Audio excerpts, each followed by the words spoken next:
திருவள்ளுவர் தினத்தன்று திருக்குறளுக்கு பெருமை சேர்க்கும் விதமாக 1330 குறள்களை பார்க்காமல் சொல்லும் முற்றோதல் நிகழ்வு சென்னை வள்ளுவர் கோட்டத்தில் நடைபெற்றது. 2047வது திருவள்ளுவர் தினம் இன்று கடைபிடிக்கப்படுகிறது. உலக திருக்குறள் மையத்தின் சார்பில் ஆண்டுதோறும் முற்றோதல் நிகழ்வு சென்னை வள்ளுவர் கோட்டத்தில் நடைபெற்று வருகிறது. திருவள்ளுவர் தினத்தன்று 16 ஆண்டுகளாக தொடர்ந்து நடைபெறும் இந்த முற்றோதல் நிகழ்வில் பள்ளி மாணவர்கள், தமிழறிஞர்கள் பங்கேற்று 1330 குறளையும் முழுமையாக பார்க்காமல் ஒப்புவிக்கின்றனர். இதனால் மாணவர்களுக்கு நினைவாற்றல் அதிகரிப்பதாகவும் அவர்கள் அறநெறிகளையும் கற்றுக்கொள்கின்றனர் என்றும் உலக திருக்குறள் மையத்தைச் சேர்ந்த பத்மநாபன் கூறியுள்ளார். உலக திருக்குறள் மையம் என்பது உலகத்தின் மிகப்பெரிய இயக்கமாக நாங்கள் உருவாக்கம் செய்து நடத்தி வருகின்றோம். இதில் 100 வகையான செயற்பாடுகள் நாங்கள் மேற்கொண்டு வருகிறோம்.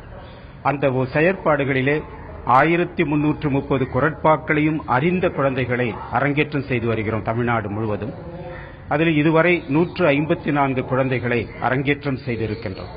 முற்றோதல் நிகழ்வில் பங்கேற்பதால் திருக்குறள் பற்றி முழுமையாக தெரிந்து கொள்ள முடிகிறது என்றும் இதர மாணவர்களுக்கும் விழிப்புணர்வு அளிக்க முடிகிறது என்றும் நிகழ்ச்சியில் பங்கேற்ற மாணவிகள் தெரிவித்துள்ளனர்.